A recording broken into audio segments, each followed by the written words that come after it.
ಸಮಸ್ತ ವೀಕ್ಷಕರಿಗೆ ವರಮಹಾಲಕ್ಷ್ಮಿ ಹಬ್ಬದ ಹಾರ್ದಿಕ ಶುಭಾಶಯಗಳು.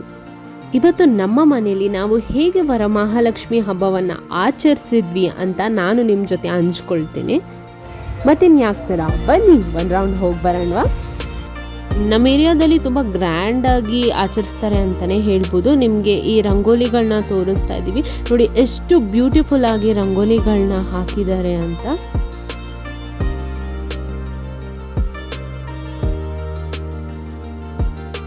ಇದು ನನ್ನ ಮೊದಲನೆಯ ವರಮಹಾಲಕ್ಷ್ಮಿ ಹಬ್ಬ. ಹಾಗೆ ತೋರಣಗಳು ನೀವು ನೋಡ್ಬೋದು, ಸಿಂಪಲ್ ಆ್ಯಂಡ್ ಬ್ಯೂಟಿಫುಲ್ ಆಗಿ ನಾವಿಲ್ಲಿ ಅರೇಂಜ್ ಮಾಡ್ಕೊಂಡಿದ್ದೀವಿ. ಪೂಜೆಯ ಸಾಮಗ್ರಿಗಳು ಕೂಡ ರೆಡಿಯಾಗಿದೆ.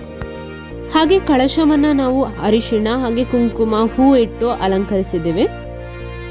ನೈವೇದ್ಯಕ್ಕೆ ರವೆ ಉಂಡೆ ಹಾಗೆ ಕರ್ಜಿಕಾಯಿ ಕೂಡ ರೆಡಿ ಆಗ್ತಾ ಇದೆ.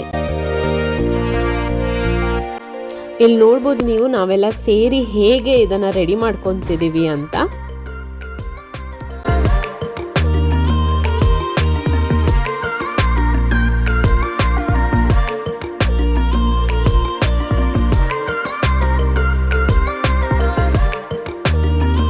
ರವೆ ಉಂಡೆ ಹಾಗೆ ಕರ್ಜಿಕಾಯಿ ಕೂಡ ರೆಡಿ ಆಯಿತು.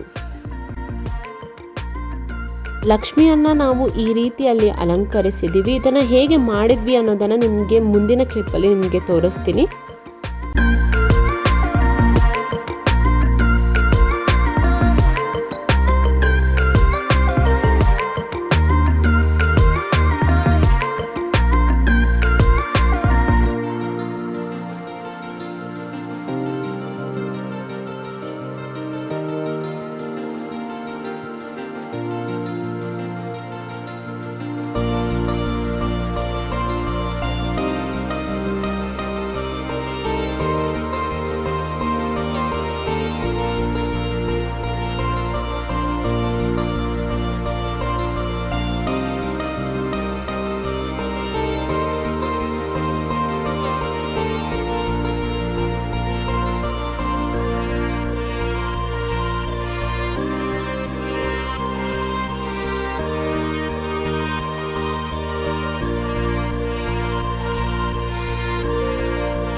ನೋಡಿ, ಹೀಗಿತ್ತು ನಮ್ಮ ಪ್ರಿಪರೇಷನ್.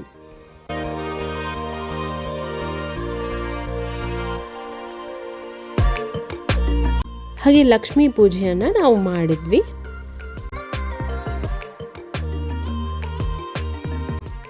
ಹಾಗೆ ಬೇರೆಯವರ ಮನೆಯಲ್ಲಿ ಅರಿಶಿಣ ಕುಂಕುಮಕ್ಕೆ ಕರೆದಿದ್ರು. ಸೊ ಅವರ ಮನೆಯಲ್ಲಿ ಲಕ್ಷ್ಮಿಯನ್ನ ಹೇಗೆ ಡೆಕೋರೇಟ್ ಮಾಡಿದ್ರು ಅನ್ನೋ ಕ್ಲಿಪ್ಸ್ನ ನಾನು ನಿಮಗೆ ಇಲ್ಲಿ ಶೇರ್ ಮಾಡ್ಕೊತಿದ್ದೀನಿ. ಇಲ್ಲಿ ನೀವು ನೋಡ್ಬೋದು ಎಷ್ಟು ಚೆನ್ನಾಗಿ ಇದನ್ನು ಅಲಂಕರಿಸಿದ್ದಾರೆ ಅಂತ.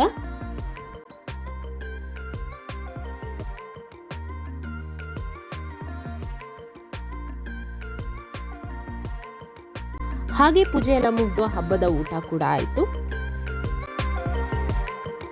ಹಾಗೆ ಕೊನೆಗೆ ಆರತಿಯನ್ನ ಎತ್ತಿ ನಮ್ಮ ಪೂಜೆಯನ್ನ ಪೂರ್ಣಗೊಳಿಸಿದ್ವಿ.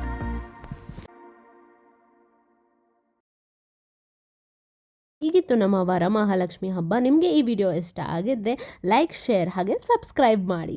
ಟಾಡಾ.